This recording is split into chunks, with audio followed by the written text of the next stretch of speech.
இந்த செடி முந்தா நேத்துக்கு நான் நட்டதுங்க. அதோட நிலைமைய பாருங்க. ஒண்ணு கொஞ்சம் டல்லா இருக்குது. ஒண்ணு கொஞ்சம் பரவாயில்லைங்க. அதோட இலையெல்லாம் கொஞ்சம் ஃப்ரெஷ் ஆன மாதிரி இருக்கு. பாருங்க இந்த சைடு இலைங்க எல்லாம் கொஞ்சம் நல்ல தெம்பான மாதிரி இருக்கு. ஆனா அந்த சைடு இருக்கிறது கொஞ்சம் வாடி போய் தான் நிக்குது. அதனால தான் நான் 2 கட்டிங் ஆயிட்டு நான் வெட்டி வச்சேன். ஏன்னா ஒண்ணு வரலன்னா ஒண்ணாவது வந்துக்கட்டும்னு. ஆனா ஒண்ணு வருங்கிற எனக்கு நம்பிக்கை வந்துருச்சு. அதான் உங்க வீடியோல காமிச்சேன். முந்தா நேத்து தான் நட்டேன். ஒரு 2 நாள் தான் ஆகப்போகுது. அதுக்கு முன்னாடியே கொஞ்சம் ஃப்ரெஷ் ஆயிருச்சு. அதனால தான். அதே மாதிரி பக்கத்துலேயே அந்த இடம் இல்லாமல் அந்த டாலியா செடிக்க பாட்டிலே ஊனி வச்சுட்டேங்க.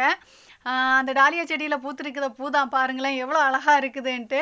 இதுக்கு முன்னாடி 2 பூ பார்த்துருப்பீங்க கிழங்கு வச்சு வளர்ந்ததில். இப்போ 4 பூ பூத்துருக்குங்க. 4 பூ அவ்வளோ அழகாக இருக்குது. Red colour. நான் கொஞ்சம் லேட்டாக வந்துட்டேன் மாடி மேலே, அதனால வீடியோ கொஞ்சம் இருண்ட மாதிரி இருக்கும். ஆனால் பூக்கள் அவ்வளோ அழகாக இருக்குங்க. அதை காமிக்கிறதுக்கு வேண்டி தான் 4 பூவை பார்த்துட்டேன். இந்த பூ வந்து நம்ம தலையில் வைக்கிறதுக்கு ஏற்ற பூவாக இருக்கும்.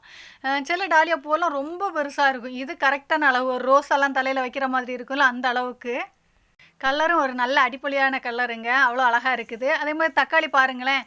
மாடி தோட்டத்தில் தக்காளி காணாமல் போகுதுன்னு சொல்லி இப்போ ஒரு தக்காளி செடியிலே நின்று அழகாக பழுத்துருச்சுங்க.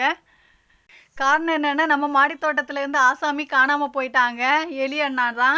நான் பொறி வச்சு பிடிச்சிட்டேங்க. பிடிச்சி நான் வேறு இடத்துல கொண்டு விட்டுட்டேன். அதுக்கப்புறம் இப்போ கொஞ்சம் பரவாயில்லை. அதே மாதிரி தானே முளைச்ச கத்திரிக்காய் பாருங்கள். ஒரு ரோஸ் செடியில் நம்ம வேஸ்ட்டுங்கள்லாம் காய்கறி வேஸ்ட்டுங்களெல்லாம் போட்டு அப்படி வளர்ந்ததில் இந்த கத்திரிக்காய் செடி முளைச்சிருக்கு பாருங்கள். அழகாக பூ விட்டுருச்சு. சின்னதுலேயே பிடுங்கி போட மனசில் நிற்கட்டும்னு சொல்லி விட்டுட்டேன். நிறைய நாள் விட்டு பிளாக் ரோஸ் பூத்துருக்காங்க.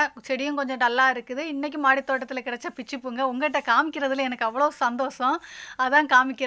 இன்னைக்கு தலையில வைக்கல. நேத்துக்கு வச்ச பூவை தான் இன்னைக்கு வச்சேன். இந்த வீடியோ பிடிச்சா லைக் பண்ணுங்க, சப்ஸ்கிரைப் பண்ணுங்க. தேங்க்யூ, பாய்.